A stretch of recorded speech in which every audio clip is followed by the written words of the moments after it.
Hi guys, in this video we're gonna do cartoon nails. This time I decided to use purple, so I took a darker purple shade and I mixed it with white, and that's how I know my color combination will be perfect. I don't like to use different shades because if it's a little bit more pinkish lilac-y or too cold tone lilac-y, it would look cropped. So if I mix my own color, I always know it is gonna look completely perfect. So now I have the light purple on and even on my finger.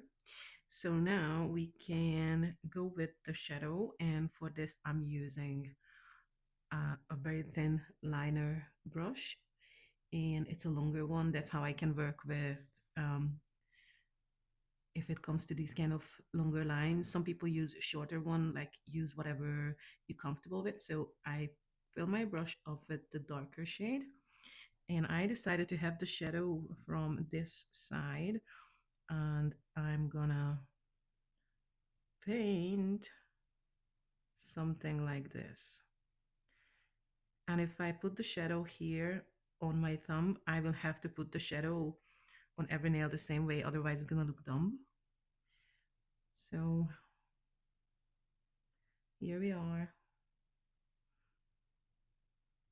It will take a little time, but that's okay. Here we are, done. And now I'm gonna do exactly the same on all the other nails.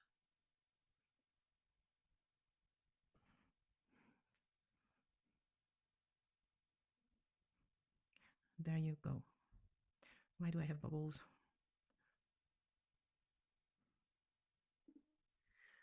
So I have it all. And now we need a black liner. This is a black liner for French, and I bought it a few months ago, and I don't know if it's gonna work well, but we will have to give it a try because now we have to frame the whole thing. And what we have to try here is make sure that all the lines are exactly the same thickness. So this is what we have to do here.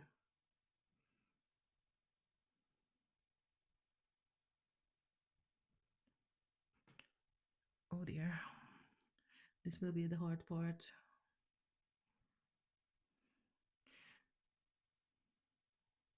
No, I can't do this.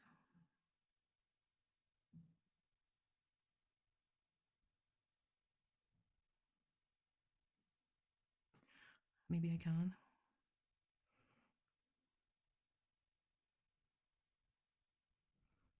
Of course.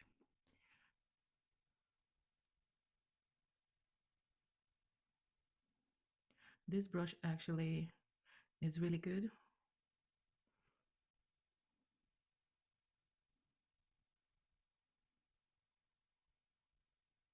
Wow. I believe actually the other nails are gonna be easier. The thumb was the hardest.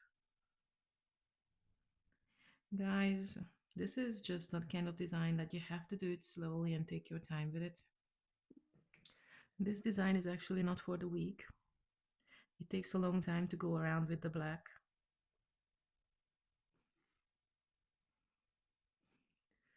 But the end result will worth it.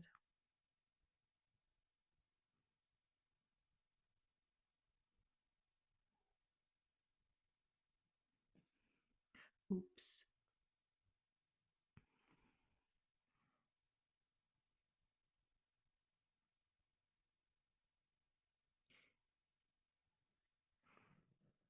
Also, I know it looks so dumb right now, but we have to trust the process. Before we finish, we will need white and a short brush, and we're gonna have to do highlights on the opposite side. So I'm not gonna do highlights where I have the shadow. I only do highlights on the opposite side. It doesn't have to be too big, but it definitely has to be white, like this. You can actually make it a little bit bigger, like that. And you have to fix it on the other side as well. like that. And now we're getting there. Even if you want to put a dot in here, you can. There you go. Now this is the fun part because it's not that hard at all. A little dot. And I pick up a bit more paint and I go towards the other side. And it's not a big deal, so I'm gonna do more before I put it in the lump and I can save a little time. Actually, I was wondering if you ever tried these cartoon nails, and if you did you like? Because I really do. See? Probably you think it still looks rubbish, but I'm guessing now it's started to come together, and that's why I always say trust the process because all the nail art I start usually looks like a piece of rubbish and it comes together at the end, but we are really close now, so don't give up.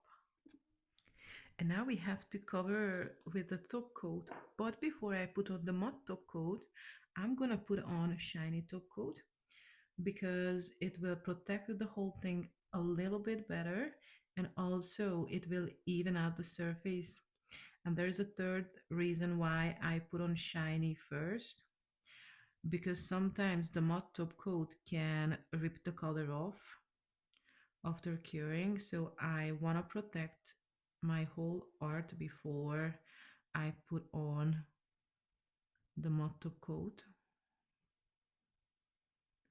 and it will look so much better because the surface will be completely even. There you go. It's only an extra minute.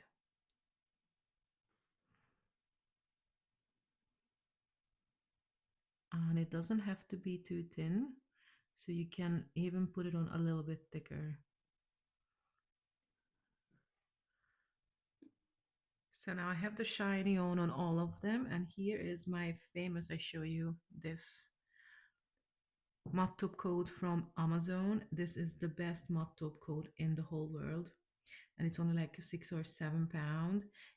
I will leave the link in the description box below if you want to buy it, and please do because it is 16 milliliter for £6 or £7.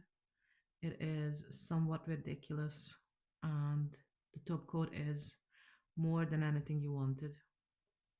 And when I put on the matte top coat, I make sure I'm not gonna skip anything because if you skip it, it will be still shiny and I can't miss anything because otherwise it will look dumb. And also I didn't cure the shiny top coat longer than 30-40 seconds and they can still stick together well. And also don't forget when you pick your colors that the matte top coat will make your color look lighter. You can see the difference. So don't forget about that because the end result can be different than whatever you had in mind. It's not going to be a crazy drastic difference, but it will be something. And now here is the end result. There you go, guys. I really hope you liked the video. If you have any questions, just feel free to ask and see you in the next one. Bye.